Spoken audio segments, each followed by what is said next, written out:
أعوذ بالله من الشيطان الرجيم بسم الله الرحمن الرحيم الذين إن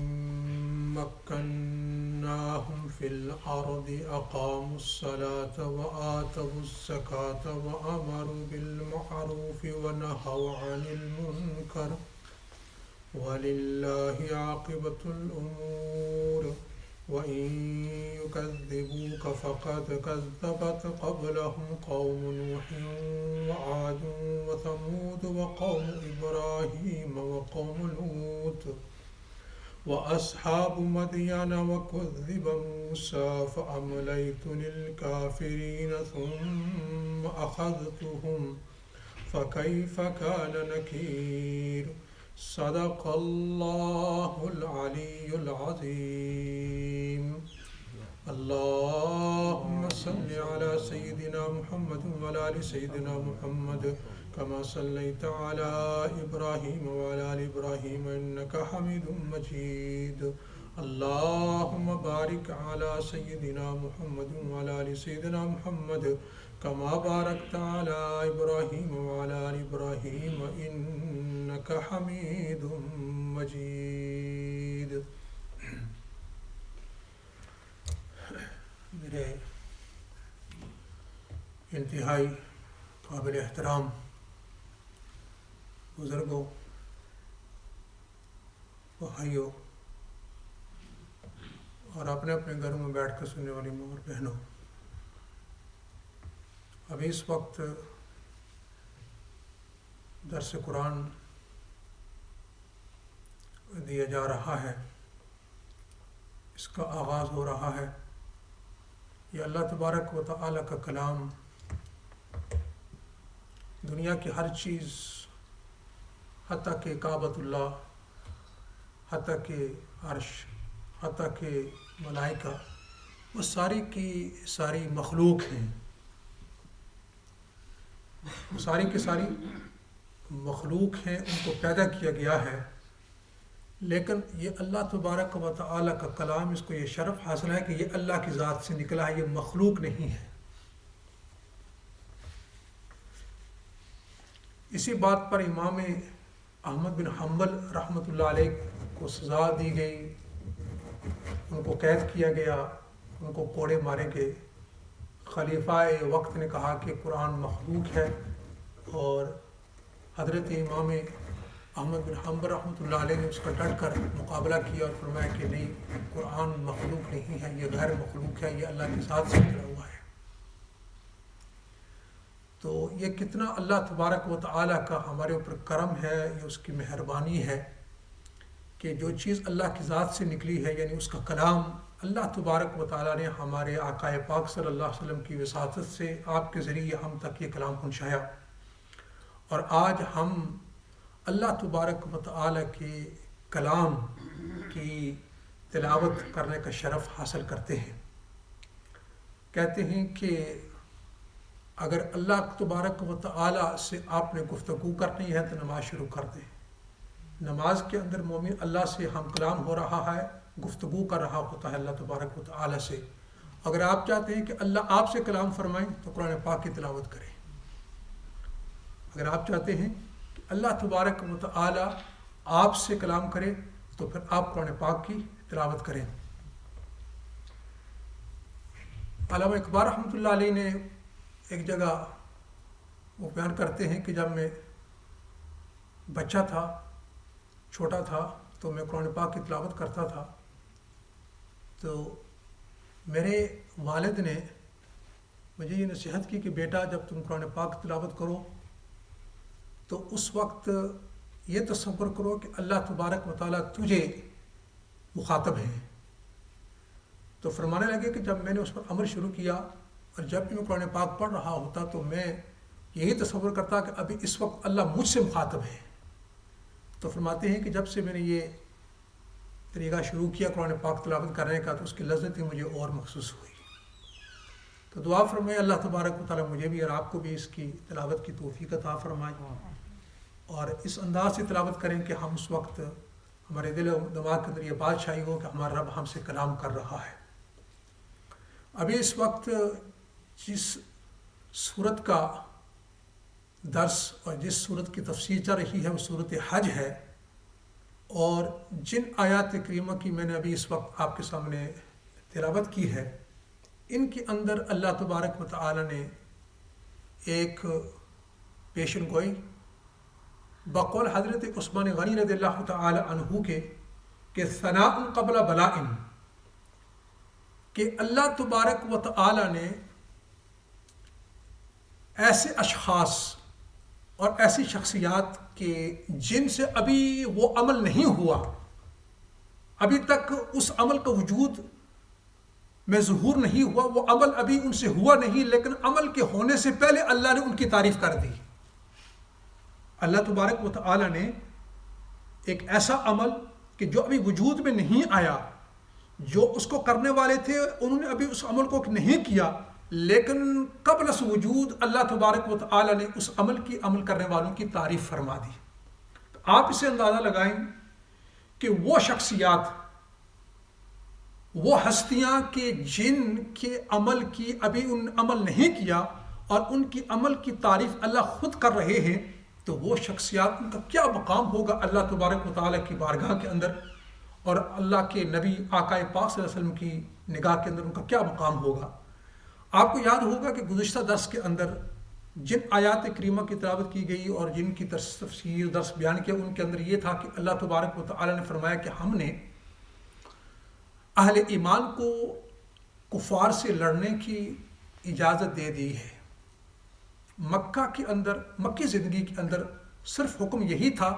کہ تم صبر سے کام لو اور جو کچھ تمہارے ساتھ ہو رہا ہے اس کو برداشت کر لو۔ اور جیسے ہی آپ صلی اللہ علیہ وسلم مدینہ منورہ کے اندر تشریف لائے ہجرت کر کے، تو وہ آیات نازل ہوئی کہ اب تمہیں اجازت ہے کہ تم کفار سے لڑو اور تم ان سے ان کو جو راستے میں رکاوٹ بن رہے ہیں، اب تمہیں اجازت ہے کہ تم ان کے مقابلے میں کھڑے ہو جاؤ۔ تو اللہ تبارک و تعالی نے یہ جو آیات کریمہ جو ابھی میں نے پڑھی ہیں، ان کے اندر اللہ تبارک و تعالی نے وہ مہاجرین جن کو ناحق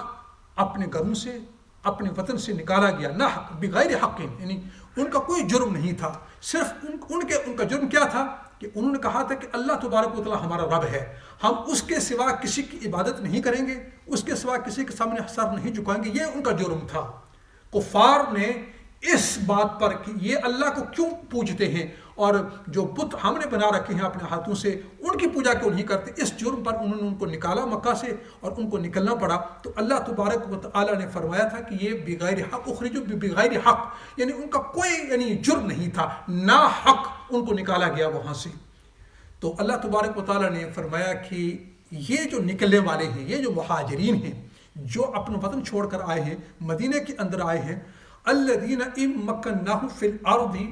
اگر ہم ان کو، ان کی صفت یہ ہے اگر ہم ان کو زمین کے اندر اقتدار دے دیں اور ان کو اگر ہم سلطنت دے دیں تو یہ کیا کریں گے کہ اقاموا الصلاۃ وآتوا الزکاۃ وامروا بالمعروف ونہوا عن المنکر۔ ان کے کارنامے کیا ہوں گے کہ یہ خود بھی شریعت پر چلیں گے، نماز خود بھی قائم کریں گے، زکوٰۃ یہ خود بھی دیں گے، اور نہ صرف یہ کہ خود یہ اعمال کریں گے بلکہ وہ امر بالمعروف و نہی عن المنکر، امر بالمعروف نہی عن المنکر، جہاں وہ خود نماز پڑھیں گے دوسروں کو بھی نماز پڑھنے کی تاکید کریں گے، جہاں وہ خود نماز پڑھیں گے دوسروں کو بھی نماز کی تاکید کریں گے، جہاں وہ خود زکوٰۃ دیں گے وہاں وہ دوسروں کو بھی زکوٰۃ کی تاکید کریں گے۔ یہاں سے یہ ایک بات آپ سمجھ لیں کہ نماز کتنا اہم ترین فریضہ ہے اسلام کا، نماز کتنا اہم ترین ہے، اور اس سے یہ بات ذہن میں بٹھا لیں، یہ بات ہمیشہ یہ دہراتا رہتا ہوں، اور اس لیے دہراتا رہتا ہوں کہ تاکہ آپ کے دل و دماغ کے اندر اس کی اہمیت بیٹھ جائے۔ اور وہ بات کیا ہے؟ وہ یہ ہے کہ ہمارے آپس میں ایک دوسرے سے اختلافات ہو سکتے ہیں، بہت سارے ہو سکتے ہیں، لیکن یہ ایک بات ہمیشہ اپنے دل و دماغ کے اندر رکھیں کہ وہ حضرات جو آپ کو نماز کے لیے بلانے کے لیے آئیں اور آپ کو نماز کی دعوت دیں، تو یہ سمجھ لیں کہ وہ آپ کے سب سے بڑے ہمدرد ہیں، خیر خواہ ہیں۔ یہ ایسی حقیقت ہے کہ اس کا کوئی انکار نہیں کر سکتا۔ یعنی یہ وہ لوگ ہیں کہ جو آپ کو دنیا سے نکال کر آپ کے رب کے ساتھ آپ کو جوڑ رہے ہیں. اور اس کی یعنی اس چیز کی حقیقت شاید آج ہمیں سمجھ میں نہ آئے، لیکن اللہ تبارک و تعالیٰ کی بارگاہ کے اندر جانے کے بعد ہمیں اس کی حقیقت سمجھ آئے گی کہ اس نے کتنا میرے ساتھ احسان کیا ہے. اس لیے آپ صلی اللہ علیہ وسلم نے فرمایا کہ وہ آپ نے دو دوستوں کا ذکر فرمایا کہ وہ جو دو دوست ہیں ایک دوسرے کو وہ نصیحت کیا کرتے تھے نیکی کی. جب حضرت علی رضی اللہ تعالیٰ عنہ سے روایت منقول ہے کہ جب ان کا انتقال ہو جاتا ہے تو اللہ تبارک و تعالیٰ ان دونوں کو جمع کرتے ہیں، ان کی ارواح کے اندر ان کو جمع کرتے ہیں اور دونوں ایک دوسرے کی تعریف کرتے ہیں. ایک دوسرے کو کہتا ہے کہ تو کتنا ہی میرا اچھا دوست تھا کہ تو نے مجھے نیکی کی توفیق،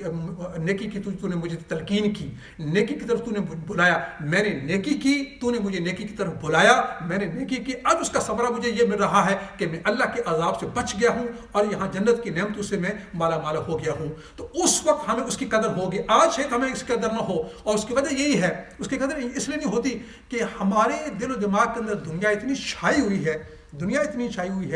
کی چیزیں اتنی چھائی ہوئی ہیں کہ جس کی وجہ سے نیکی کے کام اور نیکی کے کام کرنے والے، نیکی کی طرف دعوت دینے والے، ان کی اہمیت ہمارے دلوں کے اندر نہیں ہے. اس کی وجہ یہ ہے کہ دنیا ہمارے اندر بہت زیادہ ہے. اگر دین ہمارے دلوں کے اندر آ جائے تو پھر ہمارے دلوں کے اندر دین کے ہر بات کی قدر ہوگی. دین کی طرف بلانے والے، دین کی طرف لانے والے، مسجدوں کی طرف ہمیں لانے والے، ان کی قدر بھی ہمارے اندر ہوگی. تو یہ آپ دل کے دماغ کے اندر بات بٹھا لیں. جو بھی ہمارے گھر کے اندر آ کر ہمیں دستک دے کہ آؤ نماز پڑھنے کے لیے، اس لیے کہ یہ جو چار دیواری کے اندر بیٹھے ہیں، جب اس سے باہر آپ نکل جائیں تو پھر آپ کو وہاں بے شمار شکاری ملیں گے. آپ کو بے شمار شکاری ملیں گے کہ جو آپ کو جہنم کی طرف دھکیل کر لے جائیں گے. اور پھر ان کی جو آواز، ان کی جو گفتگو، بڑی میٹھی میٹھی گفتگو، اور ہم بڑی جلدی سے متاثر ہو جاتے ہیں. دیکھیں جی یہ کتنے بڑے بڑے بڑے بااخلاق ہیں، ان کی گفتگو کتنی بڑی ہے. اب یہ جو ٹی وی چینل چل رہے ہیں ان کے اندر مرزا قادیانی،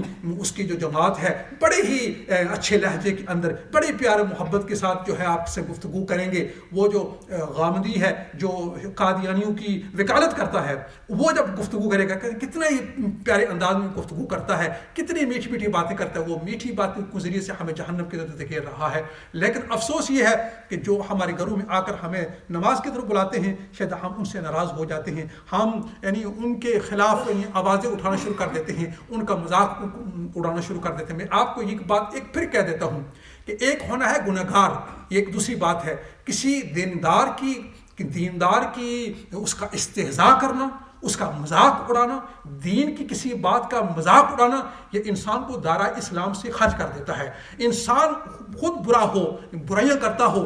یہ امید رکھی جا سکتی ہے کہ اللہ اس کو توبہ کی توفیق دیں گے. لیکن جو دینداروں کا مذاق اڑاتے ہیں، جو دین کا مذاق اڑاتے ہیں، اس کا استہزاء کرتے ہیں، ان کو توبہ کی توفیق نہیں ہوتی. ان کو توبہ کی توفیق نہیں ہوتی. آپ ہمیشہ اللہ سے دعا کریں کہ یا اللہ ہم آپ کی پناہ مانگتے ہیں کہ ہم آپ کے دین کی کسی بات کا استہزاء کریں، اس کا مذاق اڑائیں. آپ کے دین کو پر چلنے والے اور آپ کے دین کی طرف ہمیں بلانے والے، ہم ان کا استہزاء کریں، ہم ان کا مذاق اڑائیں. بلکہ ہمیں چاہیے کہ ہم ان کو اپنا محسن تصور کریں. اس لیے کہ یہ دنیا کہ جس کے اندر سینکڑوں کی تعداد میں لوگ ہمیں جہنم کی طرف دھکیل رہے ہیں، اگر کوئی آ کر ہمیں اللہ سے ملانے والا ہو تو وہ کتنا ہمارا بڑا محسن ہے کہ وہ اپنا وقت نکال کر، اپنا وقت قیمتی نکال کر، نہ ہی تو اس نے آپ سے کچھ پیسہ مانگا ہے، نہ ہی اس نے آپ سے کچھ اور چیز مانگی ہے. وہ یہی کہہ رہا ہے کہ تم آؤ اللہ تبارک و تعالیٰ کے گھر کے اندر آؤ. جو اللہ کے گھر کے اندر آ گیا وہ اللہ سے جڑ گیا. تو آپ کا کتنا بڑا وہ محسن ہے کہ جو آپ کو باہر سے نکال کر اللہ کے گھر کے اندر لے آیا اور اللہ رب العالمین کے ساتھ اس نے آپ کو جوڑ دیا. اور پھر جو اللہ سے جڑ گیا تو پھر امید ہے کہ اللہ کے عذاب سے بھی بچ جائے گا. تو یہاں میں عرض یہ کر رہا تھا کہ اللہ فرماتے ہیں کہ یہ مہاجرین جن کو وہاں سے نکالا گیا، ان کی صفت یہ ہے کہ اگر ان کو ہم اقتدار دے دیں تو پھر کیا ہوگا؟ سب سے پہلا کارنامہ ان کا یہ ہوگا کہ نماز خود بھی قائم کریں گے، دوسروں کو بھی نماز کی طرف بلائیں گے، اور یہ زکوٰۃ خود بھی دیں گے، اور زکوٰۃ کا جو نظام ہے اس کو بھی رائج کریں گے. یہ آیت کس کو پر فٹ آتی ہے؟ یہ آیت، اس کا مصداق کون ہے؟ اس آیت کا مصداق حضرت ابو بکر صدیق، حضرت عمر فاروق، حضرت عثمان غنی، حضرت علی المرتضیٰ رضی اللہ عنہ مجمعین ہیں کہ ان کی جو خلافت ہے اور ان خلفائے راشدین کا جو دور اقتدار ہے، اگر آپ اس کو دیکھیں تو آپ کو یہی بات ملے گی کہ انہوں نے نمازوں کو خود بھی قائم کیا، وہ نیکی کے راہ کے اوپر خود بھی تھے، دوسروں کی بھی اور ریکی کے راہ کے اوپر لے کر آئے ہیں۔ تو اللہ تبارک و تعالیٰ نے ان کی یہاں تعریف کی، یعنی ان کا یہاں نام مینشن نہیں ہے، ان کا یہاں نام مذکور نہیں ہے کہ حضرت ابوبکر کا نام یہاں ہو، کوئی کل اٹھ کر یہ کہہ دے دیکھیں جی ان کو نام نہیں ہے، لیکن جب ان کی خلافت آتی ہے تو پھر جب ان کی خلافت کو دیکھا جاتا ہے اور پھر جب اس آیت کو دیکھا جاتا ہے تو یقیناً یہی بات سمجھ میں آتی ہے کہ اللہ تبارک و تعالیٰ نے جن کی تعریف کی تھی اور پھر اللہ کیا فرماتے ہیں جن کو نکالا گیا ان کو اگر ہم حکومت دے دیں تو اب ظاہر ہے حضرت ابوبکر بھی مہاجر ہیں، حضرت عثمان غنی بھی مہاجر ہیں، عمر خطاب بھی مہاجر ہیں، علی مرتضیٰ، یہ چاروں خلفاء یہ مہاجرین ہیں، اور اللہ نے کیا فرمایا یہ مہاجرین ان کی صفت یہ ہے اگر ہم ان کو اقتدار دیں گے، اللہ تبارک و تعالیٰ نے ان کو اقتدار دیا۔ آقا پاک صلی اللہ علیہ وسلم کی وفات کے بعد حضرت ابوبکر خلیفہ بنے، ان کی خلافت کا دور اب دیکھ لیں کہ انہوں نے کیا کارنامے انجام دیے۔ انہوں نے یہ ختم نبوت کا پرچم بلند کیا، اور جنہوں نے مسلمہ کذاب اس کے خلاف صحابہ کرام کو تیار کیا۔ اس کے بعد حضرت عمر فاروق کے دور کو دیکھ لیجئے، عثمان غنی، جو آپ کو یہی بات سمجھ میں آئے گی کہ یہی خلفاء راشدین یہاں اس قرآنی آیت کے مصداق ہیں کہ اللہ تبارک و تعالیٰ اس لحاظ سے عثمان کیا فرماتے ہیں کہ ابھی خلافت ان کی وجود میں نہیں ہے لیکن اللہ نے پہلے سے ان کی تعریف کر دی ہے۔ اس لیے ایسے ہی ہے کہ نام تو ان کے یہاں مذکور نہیں ہے لیکن وہی مراد ہیں جیسے کہ واقعہ خیبر کے اندر آپ صلی اللہ علیہ وسلم نے فرمایا تھا کہ کل صبح کو میں یہ جھنڈا اس شخص کے ہاتھ میں دوں گا جو اللہ سے محبت رکھتا ہے، اللہ کے رسول سے محبت رکھتا ہے، اللہ بھی اسے محبت رکھتے ہیں، اللہ کے رسول بھی اسے محبت رکھتے ہیں۔ آپ نے نام نہیں ذکر کیا کہ کس کو میں جھنڈا دوں گا، اور صحابہ میں سے کسی کو پتہ نہیں تھا کہ کل صبح کو یہ جھنڈا کس کے ہاتھ میں دیا جائے گا۔ جب صبح آتی ہے تو حضرت علی رضی اللہ تعالیٰ عنہ کو بلایا جاتا ہے اور ان کے ہاتھ کے اندر جھنڈا دیا جاتا ہے۔ اس وقت سب کو پتہ چل گیا کہ رات کو جو آپ نے فرمایا تھا کہ یہ جو جھنڈا میں دوں گا وہ ایسے شخص کو دوں گا جو اللہ سے محبت کرتا ہے اور اللہ کے نبی سے محبت کرتا ہے، اللہ اور اللہ کے نبی اس سے محبت کرتے ہیں۔ سب کو اس وقت پتہ چلے گا کہ یہ حضرت علی ہیں، یہی مراد ہے۔ ایسے ہی اللہ نے جب فرمایا کہ یہ حکومت ان مہاجرین کو جو اگر ہم دے دیں تو یہ کارنامے کریں گے، جب ان کو حکومتیں ملی، جب یہ خلیفہ بنے تو پھر ہمیں سمجھ میں آ گیا کہ اللہ تبارک و تعالیٰ کی مراد حضرت ابوبکر صدیق تھے، عمر فاروق تھے، عثمان غنی تھے، حضرت علی تھے۔ آپ ہمیشہ سے یہ دعا کیا کریں اللہ سے کہ یا اللہ تو دیکھیں ایک بات عرض کرتے چلوں کہ جب ہم دعا کرتے ہیں نا کبھی ہم دعا شاید اپنے تک محدود رکھتے ہیں، اور اگر اس سے بڑھ کر ہماری دعا کہاں تک ہوتی ہے؟ اپنی اولاد تک، اپنے بیٹوں تک۔ ایسا نہیں کرنا چاہیے۔ ہمیں جب ہم دعا کریں تو ہم اپنی اس دعا کو اپنی صرف اولاد تک نہ محدود رکھیں کہ یا اللہ تو میرے بیٹے میری بیٹی کو دین پر لے آئیے، نہیں، بلکہ اللہ تبارک و تعالیٰ سے اپنی آنے والی نسلوں کے لیے دعا کریں، اپنے پوتوں کے لیے، پوتیوں کے لیے، نواسوں کے لیے، نواسوں، قیامت تک آنے والی جو آپ کی نسلیں ہیں ان کے لیے دعا کریں، اور پھر دیکھیں کہ اللہ تبارک و تعالیٰ آپ کی دعاؤں کی برکت سے آپ کی نسلوں کے اندر دین کو چلائیں گے، آپ کی نسلوں کے اندر آپ جو ہے اللہ تعالیٰ دیکھیں ایک شیطان ہمارے دلوں میں یہ بات آتا ہے دیکھیں جی میرے خاندان میں ابھی کوئی بھی نہیں ہے، کوئی عالم نہیں ہے، کوئی حافظ نہیں ہے، نہیں، آپ اپنی دعاؤں میں یا اللہ اگر میرا بیٹا نہیں بنا ہے، اگر میرے پوتے ہیں وہ نہیں بنے، یا اللہ تو میرے خاندان میں حفاظ پیدا کر دے، قیامت تک میری آنے والی نسل میں حفاظ پیدا کر دے۔ انشاءاللہ آپ کی کوئی دعا رائے گاہ نہیں جائے گی۔ جب آپ دین اللہ سے مانگیں گے تو آپ کو اللہ دین دیں گے، آپ اپنی اولاد کے لیے، اپنی آنے والی نسلوں کے لیے دین مانگیں گے تو اللہ تبارک و تعالیٰ ان کو بھی دین دیں گے۔ تو یہ آیت حضرت ابو بکر اور حضرت عمر فاروق اور خلفائے راشدین کے بارے کے اندر ہے۔ تو اللہ تبارک و تعالیٰ فرماتے ہیں ان کے یہ کارنامے ہیں کہ وہ خود بھی انہوں نے نمازیں قائم کی اور دوسروں کو بھی نماز کی تاکید کی، خود بھی دین پر چلے، شریعت پر چلے، دوسروں کو بھی وہ شریعت کو پر لے آئے۔ ہم اللہ سے دعا کرتے ہیں کہ اللہ تبارک و تعالیٰ ہمیں بھی دین پر چلنے کی توفیق عطا فرمائے۔ اللہم صلی علی سیدنا و مولانا محمد وعلی آلہ وصحبہ وبارک وسلم۔ ربنا آتنا فی الدنیا حسنۃ وفی الآخرۃ حسنۃ وقنا عذاب النار۔ اللہم ربنا تقبل منا انک انت السمیع العلیم وتب علینا انک انت التواب الرحیم۔ وصلی اللہ تعالی علی خیر خلقہ محمد وعلی آلہ وصحبہ اجمعین برحمتک یا ارحم الراحمین۔